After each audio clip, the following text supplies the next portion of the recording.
Assalamualaikum warahmatullahi wabarakatuh. Jumpa lagi dengan saya Panel Operasional, channel yang membahas ilmu kepolisian.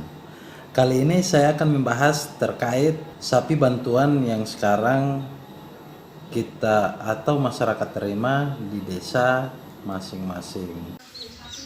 Ini contohnya, bahkan di rumah dinas ada hewan lepas. Banyak yang mengatakan bahwasanya mereka siap untuk membuat kandang, akan tetapi sapinya dilepas begitu saja. Jadi di sini saya mengutip beberapa aturan-aturan dari Dinas Peternakan yang telah disosialisasikan di desa saya. Kemungkinan besar aturan di desa Anda ataupun di kota Anda sama halnya dengan aturan di tempat saya tugas. Jadi apabila Anda belum mengetahui atau belum paham atau belum mengerti ataupun belum mendengar ataupun sudah mendengar tapi masa bodoh, jadi saya akan memberikan beberapa pengetahuan dari program pemerintah dalam pemberian bantuan hewan ataupun sapi ternak untuk masyarakat desa masing-masing. Jadi yang dapat saya kutip dari sosialisasi tersebut adalah program pemerintah untuk meminimalisir kemiskinan di desa. Itu adalah program pemerintah dalam hal pembagian sapi ternak untuk masyarakat. Dan yang kedua adalah masyarakat siap lahan kandang ternak untuk budidaya. Jadi di sini masyarakat benar-benar mempunyai lahan, mempunyai tempat atau mempunyai kandang untuk memelihara hewan atau sapi ternak ini. Jadi sebelum Anda membuat proposal, Anda sudah menerangkan bahwasanya Anda mempunyai kandang ataupun lahan. Jadi untuk mendapatkan bantuan itu adalah prosedurnya. Mungkin semua desa, tidak menutup kemungkinan hanya di desa saya. Biasa setelah masyarakat telah menerima bantuan sapi atau hewan ternak dari pemerintah, maka mereka masa bodoh membiarkan sapinya dilepas begitu saja, padahal perdanya masing-masing daerah sudah ada.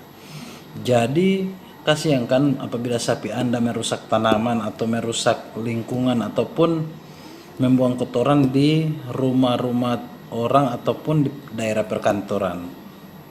Di situ akan mendapatkan atau timbul permasalahan. Semua yang menjadi permasalahan di desa akan tetap ujung-ujung larinya ke Bapak Babin Kamtipmas. Jadi di sini saya memberikan beberapa masukan ataupun asumsi dari sosialisasi tersebut sebelum masyarakat menerima bantuan. Di sini masyarakat jangan bersifat masa bodoh ya, padahal Anda sudah teken kontrak ataupun memberikan proposal dengan ketentuan Anda sudah mempunyai lahan dan kandang untuk peternakan sapi tersebut, bukan sapi yang menghidupi manusia. Di sini program pemerintah adalah manusia menghidupi hewan tersebut sehingganya dapat bermanfaat bagi masyarakat itu. Dan yang ketiga, sapi peliharaan digilir dan aturannya akan diatur oleh ketua kelompok. Jadi di sini ketua kelompok sangat berperan aktif dalam cara mereka menggilir hewan ternak tersebut. Jadi di sini apabila sapi tersebut sudah mempunyai keturunan, maka keturunannya yang akan digilir, sehingganya sapi yang sudah dibagikan itu sudah benar-benar menjadi milik dari masyarakat yang telah menerima bantuan. Dan yang keempat, setelah menerima bantuan sapi, perhatikan perdes mengenai hewan lepas yang sudah saya katakan tadi. Jangan sampai sapi yang sudah diberikan kepada Anda menjadi kepemilikan Anda, maka Anda hanya melepas begitu saja. Ujung-ujungnya ada yang hilang, ujung-ujungnya ada yang pokoknya ada kejadian-kejadian gimana, alasannya banyak sekali. Dan akhirnya ujung-ujungnya desa memberikan semua itu kepada Bapak Babin Kamtibmas dan Bapak Babinsa. Maka di sini kami selaku petugas menekankan kepada warga masyarakat yang menerima bantuan agar patuhi hukum ataupun aturan ataupun ketentuan yang sudah Anda tanda tangani di atas materai, bahwasanya Anda siap menerima risiko dan aturan-aturan yang sudah ditetapkan. Yang kelima, sapi bantuan bukan tidak bisa dijual. Ingat, bukan tidak bisa dijual, hanya saja harus ada regenerasi terlebih dahulu. Seperti yang saya katakan tadi, harus mempunyai regenerasi terlebih dahulu. Setelah itu sapi bantuan yang diberikan pada Anda maka benar-benar sepenuhnya milik Anda. Tidak bisa keluar dari desa, kecamatan, bahkan kabupaten itu sendiri. Jadi biasanya setelah menerima bantuan dipelihara beberapa bulan ke depan dan akhirnya dijual, dan banyak alasan-alasan yang akan diberikan kepada pihak desa ataupun Bapak Babin Kamtibmas ataupun Bapak Babinsa.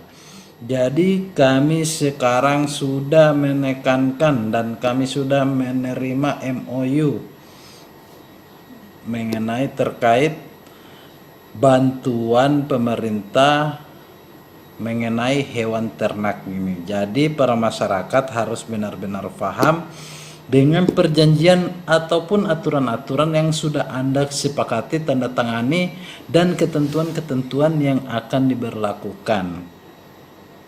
Yang keenam, tujuan pemerintah dengan program ini agar setelah ada bantuan tersebut, desa, kecamatan, kabupaten tersebut untuk beberapa tahun ke depan menjadi daerah penyuplai sapi ternak.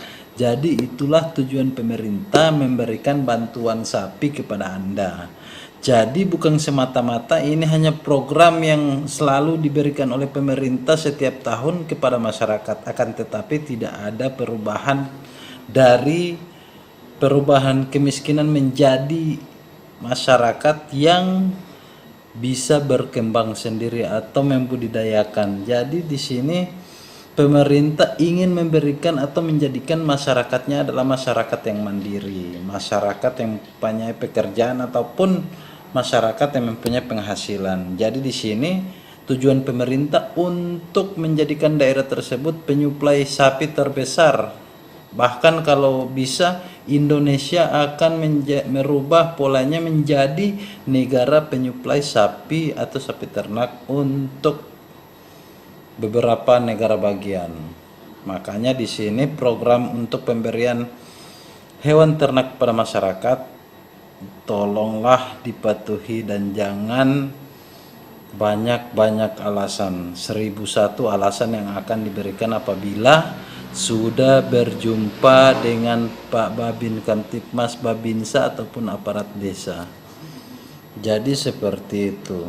Yang ketujuh, apabila ada kematian hewan agar diberitahukan ke desa agar akan dibuatkan berita acara.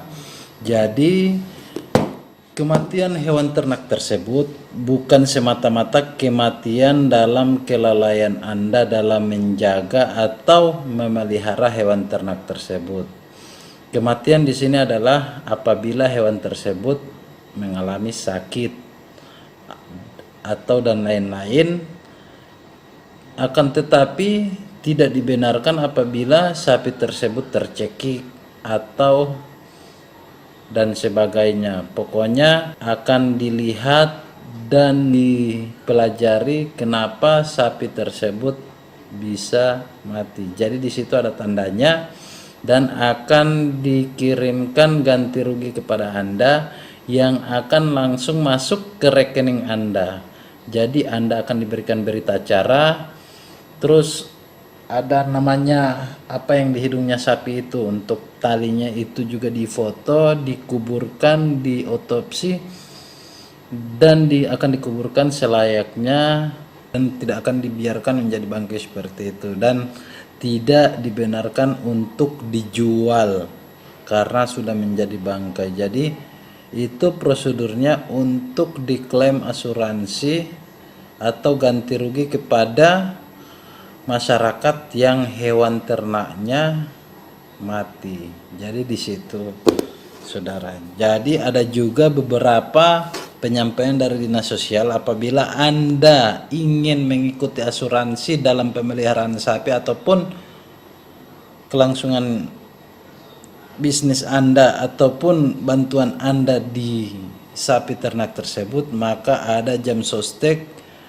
setahunnya adalah 40.000. 40.000 ini untuk menanggung apabila terjadi apa-apa di hewan ternak Anda. Jadi sapinya diasuransikan, sehingga apabila ada kematian maka asuransi akan diklaim dan uangnya akan masuk ke rekening yang memegang atau yang memelihara sapi tersebut. Jadi seperti itu. Sekarang pemerintah menginginkan masyarakatnya sudah benar-benar mandiri seperti itu. Jadi sekarang semboyan dari Bapak Babin Kamtipmas adalah, sorry ya, sekarang saya lebih suka terjebak macet daripada terjebak alasan-alasan dari Anda yang banyak alasan, 1001 alasan. Jadi cukup sekian konten ini yang saya berikan, semoga bermanfaat bagi masyarakat, apalagi masyarakat yang telah menerima bantuan dari pemerintah. Jadi cukup sekian dari saya, semoga konten ini bermanfaat dan salam operasional.